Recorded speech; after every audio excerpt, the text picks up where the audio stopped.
ડાંગ જિલ્લામાં સુબીર તાલુકાના નિશાણ ગામે આંગણવાડીની હાલત જર્જરિત છે।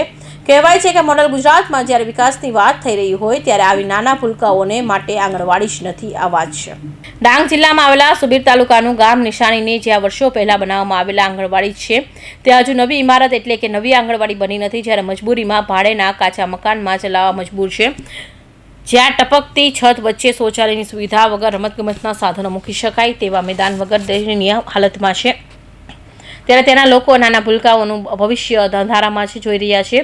ત્યારે એમની માંગ છે કે નવી આંગણવાડી જલ્દીથી જલ્દી બને એમ ચોક્કસપણે કહી શકાય। જ્યારે પાયો વ્યવસ્થિત ના હોય તો મકાન કેવી રીતે સુરક્ષિત હોઈ શકે, જ્યારે આંગણવાડી જ આવી હોય તો ભવિષ્ય કેવી રીતે સુધરે। ત્યારે ત્યાંના સ્થાનિક લોકોની માંગ ઉઠી છે કે ત્યાંના સરપંચ તલાટી લોકો પણ ગામ પર ધ્યાન આપે અને જે આંગણવાડી પાછલા 2022થી પાસ થઈ ગઈ છે તે હજુ સુધી કેમ નથી બની, શું કારણ છે, તંત્રનો કેટલો વિલંબ કરી રહ્યા છે। ચાલો મિત્રો, આજે આપણે આવી ગયા છે ડાંગ જિલ્લાના સુબીર તાલુકામાં, જ્યાં એક નિશાણા ગામ આવેલ છે, જ્યાં એક નંદઘર છે। જો બાળકો શરૂઆતના પાયાની શરૂઆત કરે છે, જો ભણતરમાં એક પહેલો પાયો મૂકે છે, જ્યાં આજે આપણે આવ્યા છે અને એની હાલત આજે આપણે બતાવશું આપને। આ એક આંગણવાડી છે, જેઓ એક આંગણવાડીનું એમ કહી શકાય કે તાત્કાલિક ધોરણે એનું પેન્ટિંગ કામ તો બહુ સરસ રીતે કરવામાં આવ્યું છે અને તાજેતરમાં જ કર્યું છે એવું લાગે છે, પરંતુ આની જે હાલત છે અંદરથી એ આપને બતાવશે। કેમેરામેનને હું કહીશ કે ચલો બતાવીએ આપણે એમને કે આ નંદઘરની હાલત શું છે। મિત્ર, આ એક ભૂતકાળમાં બનેલું નંદઘર છે, જે ઘણા વર્ષો પહેલા બન્યું હોય એવું છે, જેમાં મુશ્કેલથી અગર એક ટેબલ મૂકવામાં આવે તો અહીં કદાચ બાળકોને બેહવાની વ્યવસ્થા પણ નહીં થાય એ રીતની હાલત છે। અને અહીંયા અગર ટેબલ અને કંઈક વ્યવસ્થા કરવામાં આવે તો બાળકો ક્યાં બેસે, અને જો બાળકો બેસે તો શિક્ષક ક્યાંથી ભણાવે એમને, એવી હાલત છે। અને જો ભણાવવામાં બેસે તો અહીંયા કોઈ બોર્ડ નહીં લાગી શકે કે ના કંઈક લોકો અહીંથી જોઈ શકે। આટલું 10 બાય 10 નું આ નાનકડું આ એક રૂમ છે, જેના અંદર શિક્ષક માટે પણ એક વિચારવાની બાબત છે કે કેવી રીતે એ આંગણવાડીમાં ભણાઈ શકે અને એ લોકોને જમાડી શકે, એવી આ બાબત છે। ત્યારે આપણે આગળ જોશું શું છે આની સંપૂર્ણ માહિતી। મારું નામ ગામિત દીપકભાઈ કિરણભાઈ ગામિત, હું નિશાણા ગામનો વતની છું। મારે કહેવાનું એ છે કે અમારી ગામની અંદર જે આંગણવાડી છે એ ખૂબ જર્જરિત હાલતમાં છે અને કેટલાક વર્ષથી સરકાર મોટા મોટા વાયદાઓ કરે છે કે અમે ટેકનોલોજી બાબતમાં ખૂબ આગળ વધીએ છીએ, એમ તે મોટી મોટી વાતો કરે છે, પરંતુ જો ગામડાથી જ આવું સારું કામ ના થતું હોય, જે પાયો કહેવાય ગામડા, એમાં આવી હાલત આંગણવાડીની છે, તો અમારે કહેવાનો મતલબ એ છે કે આંગણવાડી જે છે એમાં ખૂબ જ જર્જરિત હાલતમાં છે। એમાં નાના નાના ભૂલકાઓને જે ઓટલો રમવા માટે ઓટલો અને બેસવા માટે જે જગ્યા છે એ ખૂબ જ ખરાબ છે। અમે ઘણા વર્ષથી કહેતા છે, એ લોકો કહે છે કે આંગણવાડી બની જશે, પરંતુ આજ સુધી બની નથી અને ઘણી વખત એ લોકો કહે છે કે અમે જાણ કરી છે, પરંતુ કશું દેખાતું નથી। સરકાર તો મોટી મોટી વાતો કરે છે કે સંડાસ બનાવી આપીશું ઘરે ઘરે, પરંતુ અહીંયા આંગણવાડીમાં તમે જોઈ શકો છો, ના તો નાના ભૂલકાઓ માટે સંડાસની વ્યવસ્થા છે, ના પાણી પીવાની વ્યવસ્થા છે। તો અમારે કહેવાનો મતલબ એ છે કે સરકારશ્રીએ અમારી જે આંગણવાડી છે એ જેટલી જર્જરિત હાલતમાં છે એની ખાસ જગ્યાએ વ્યવસ્થિત રીતે નિર્માણ કરી આપે, એ જ અમારી રિક્વેસ્ટ છે।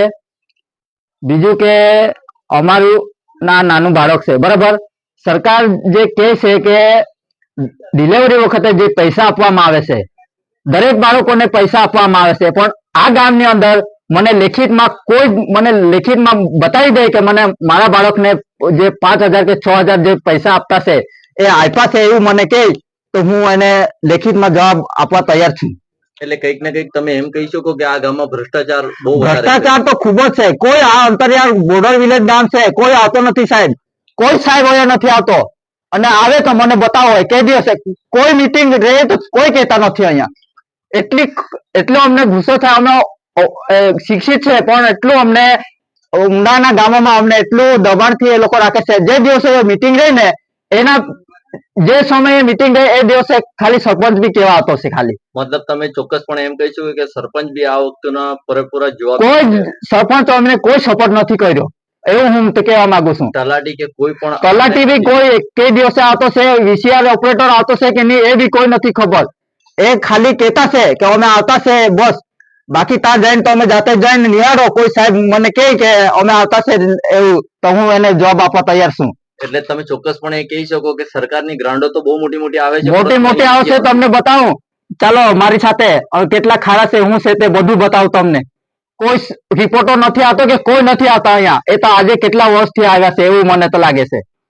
તો તમે એમ કહી શકો કે આ રોડ કે રસ્તા કે ટોયલેટ કે પછી આંગણવાડી કે પછી સ્કૂલ તમામમાં ભ્રષ્ટાચાર થઈ રહ્યો છે. તમામમાં ભ્રષ્ટાચાર તો છે જ. અમે અમારું યુવક મંડળ છે, અમે થોડું થોડું ચલાવીએ છીએ, એના થકી આ બધું થતું છે, બાકી કોઈ કશું થતું નથી. એટલે એમ કહી શકો કે આ એજ્યુકેશનના મામલામાં આ ગામ બહુ પાછળ છે. તમે જાતે નિહાળો કેટલો અભ્યાસ કરેલો છે. જો એજ્યુકેશન ના હોત તો જ આ પરિસ્થિતિ છે ને, બાકી ભણેલા હોત તો આટલી ફરિયાદ ના કરી શકો. એટલે તમે એમ કહી શકો કે આ નંદઘર જે છે એ વર્ષો પહેલા બનાવવામાં આવ્યું હતું, પણ નવી પોલિસીને આવીને પણ 4 વર્ષ વીતી ગયા છે, પરંતુ હજુ કોઈ પણ એને પ્રતિક્રિયા થઈ નથી, એમ કહી શકો ને? હા, એ તો ચોક્કસ હું કહેવા જ માંગુ છું કે નંદઘર તો બનાવવામાં આવે છે, પણ સારી રીતે સારી જગ્યા હોય તો ને બધું વ્યવસ્થિત રીતે બનવાનું. પાણીની વ્યવસ્થા મળે, એની સંડાસ બાથરૂમની વ્યવસ્થા મળે, નાના બાળકો માટે એને રમવા માટેની ઓટલાની વ્યવસ્થા મળે. એટલે એમ કહી શકો કે પાયો જ કમજોર હોય તો મકાન કેવી રીતે બની શકે? એ જ સાચી વાત ને. પાયો જો નબળો હોય તો આગળનું ઘરનું ચણતર કઈ રીતે થાય? છોકરાઓનું ભવિષ્ય અંધારામાં છે એમ કહી શકો? ચોક્કસપણે હું તો કેવું છું. અને અગાડી આ લોકો કશું નહીં કરશે એવું છે ને? એ જ તો પ્રોબ્લેમ છે. આ લોકો ભણી નહીં શકે કે સારી રીતે આ લોકો ભણી ગણીને આગળ વધી નહીં શકે, એ રીતે આ લોકો પાછળ છે એમ કહી શકો ને? એટલા જ માટે અમારું નાનું બાળક છે એ આગળ વધે તો કઈ રીતે વધવાનું તમે વિચાર કરો. સરકાર પાસે તમે શું અપેક્ષા રાખો? અમે સરકાર પાસે તો ઘણી અપેક્ષા રાખીએ છીએ, પણ સરકાર જ ભ્રષ્ટાચાર છે તો અમે શું અપેક્ષા રાખવાના? એ તો અમે એ કહેવા માંગીએ છીએ કે સરકાર જે કાર્ય કરે છે એ એમના પોતાના થકી બધું કરે છે, એમ પોતાની મેળે કરે છે. મારું નામ ગામિત જયેશભાઈ બાપુભાઈ છે. હું સુબીર તાલુકાના ડાંગ જિલ્લાના નિશાણા ગામનો રહેવાસી છું. અહીંયા આંગણવાડી માટે છોકરાઓ માટે ખૂબ જ તકલીફ છે. જે ઓરડા પહેલે 84-85માં બનેલો છે તે એકદમ જર્જરિત હાલતમાં છે. એના પછી જે એક ઓરડો બન્યો છે એને લગભગ 10 વર્ષ થઈ ગયા હશે, જે હમણાં ત્યાર પછી કોઈ ઓરડો બન્યો નથી. જે હમણાં છોકરાઓ ભણવા બેસે છે આંગણવાડીના, એ બી એક વિધવા બેન છે, એમના ઘરે ભણવા બેસે છે. ICDS ઓફિસ વાળાને બી ખબર છે કે આ છોકરાઓ આ હાલતમાં છે. છેલ્લે 4 વર્ષથી એ છોકરાઓ ત્યાં રહી છે. તો એ લોકો કહે છે કે બની જશે, મંજૂર થઈ ગયું છે. છેલ્લા 1 વર્ષથી કહે છે કે બની જશે, પણ અત્યાર લગીન કઈ એક્શન લીધી નહીં. આ આંગણવાડી વહેલી તકે બની જાય ને છોકરાઓને ભણવાની વ્યવસ્થિત સુવિધા મળી જાય, એ જ કહેવાનું છે. સાદિક પઠાણ સાથે હિન્દ ટીવી ન્યૂઝ, તાપી.